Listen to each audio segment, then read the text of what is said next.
6 years ago, I did something that not many people have done. At the age of 26, I bought a house on my own in one of the most expensive real estate markets in the world on a low income.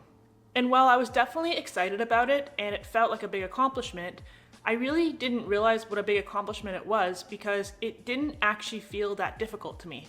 I know that might sound like a crazy thing to say, but it was something I always wanted to do. It's something that I always knew that I would eventually do, and so I did it. It was really only other people's reactions after the fact that made me realize what an anomaly I was to be in this situation. Real estate is insanely expensive across the board nowadays, but where I live in the Greater Toronto area, it's especially bad. Toronto ranks number 1 for housing price growth, coming in at a whopping 205% increase over the last 20 years. And it sits pretty as the second most expensive city in Canada and the 5th most expensive city in all of North America, behind only San Francisco, Los Angeles, San Diego, and Vancouver, which is a fancy way of saying that it is crazy here. Hey guys, Robert here. Welcome back to the channel. For those of you that may be wondering why am I showing someone that's buying a home in Toronto, it's simply because Toronto, as she stated, is one of the most expensive housing markets in North America, if not globally, but for sure in North America.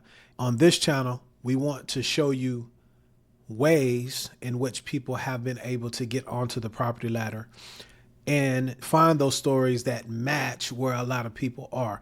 This young lady was able to purchase a home in that market with making minimum wage income. I want to encourage those of you that want to get on the housing ladder and to give you some examples of things that you possibly can do to show you that it's possible, because we have enough negativity and doomers saying what can't be done. So watch the entire video. You will be able to learn something from it regardless of age. She's pretty awesome in my opinion. Let's check it out. Whenever the conversation of millennials and home ownership comes up, it's almost always followed by snarky comments about avocado toast and Starbucks and impulsive Amazon purchases.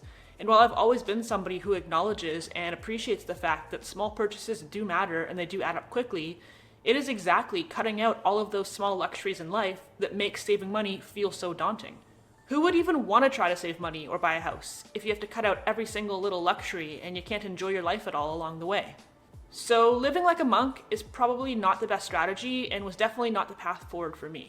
I still spent plenty of money on other things and enjoyed my life. I bought 2 separate Mac computers in that time frame. I bought, I don't even know how many guitars, probably at least 3 or 4. I bought 2 cars, I went to a ton of concerts, collected records, bought clothing and shoes, and I got Levi. The point that I'm trying to make is that I didn't deprive myself of any of the things I care about just to save money.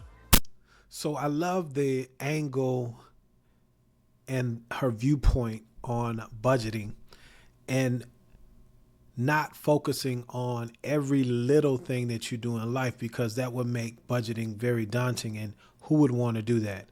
So the occasional coffee here, or the avocado toast, the occasional well thought out planned concert, these are things that do not derail one's budget and allow you to live your life while you're planning for larger things, okay?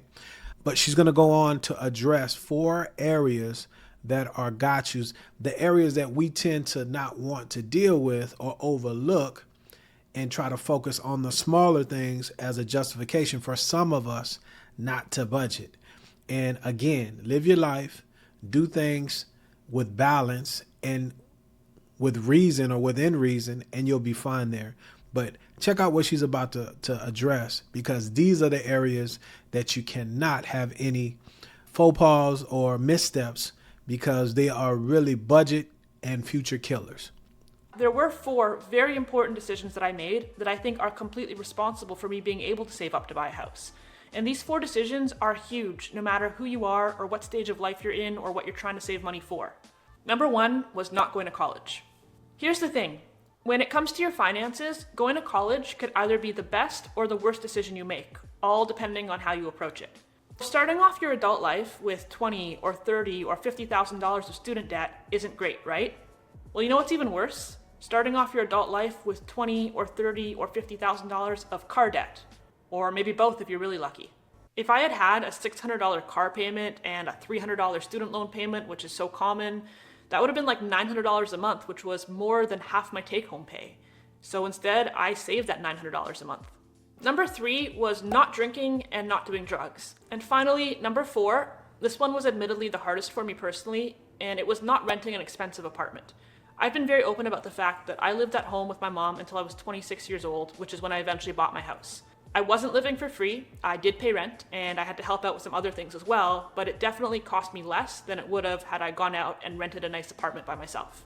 When I was about 22, I started looking at studio apartments in the city, and quickly realized that I would be spending about $1,500 a month for 400 square feet. I told you she was good. Let's recap. College, number 1. Here's the deal. Never borrow more money for college than you can pay back in year 1 of your going to work. So if the projected income of the degree plan that you're in is $100,000 for the first year, your debt, your student loan debt for however long it took you to go to school should not exceed $100,000. And make sure you do your due diligence on that. Please don't go get yourself caught up with all the student loan debt that nobody wants to pay back. Just look at any of these social media platforms and do yourself a favor and don't do that. Don't borrow more than you can make in year 1. Number 2, cars or automobiles.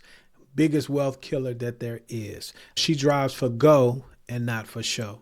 And a lot of us drive for show, and it shows on your bottom line. So please don't do it. Get a cash car, get one that's very dependable, and drive that thing, man, until you can put yourself in a better position. So college, automobiles, or cars. Okay. What was the third one that she said?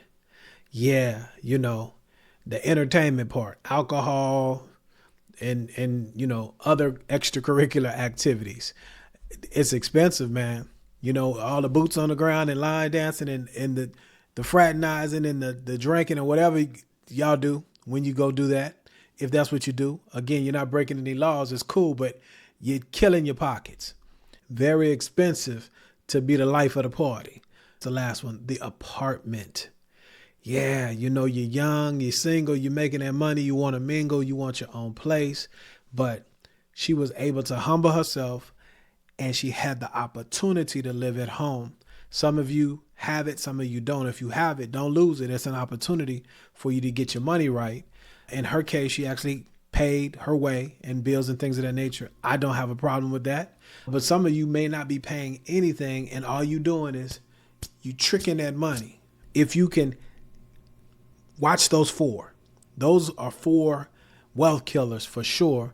But minimum wage in Toronto, one of the most expensive housing markets on the planet.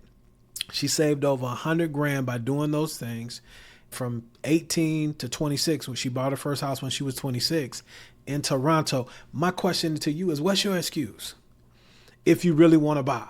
Not talking to you bleacher, you doom and gloomers. I'm talking about folks that are serious about buying. She just gave you the blueprint. I don't even have to preach on it. I'm just going to church it. Church. I'm going to hit the ding because she was right on. Indeed.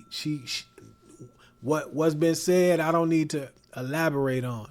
You got the blueprint. Now, this is what I will say. If you want to get on the property ladder and you need help with someone guiding you and giving you the proper information so that you can make the best decision for you and yours, I don't know any better than yours truly. I'm a lender, and I would love the opportunity to talk with you to see if we're fit to help you realize that goal of home ownership, be it the first time, move up, subsequent time, move down, what have you. Anything with residential real estate, my contact information is pinned in the top comment and or in the description below.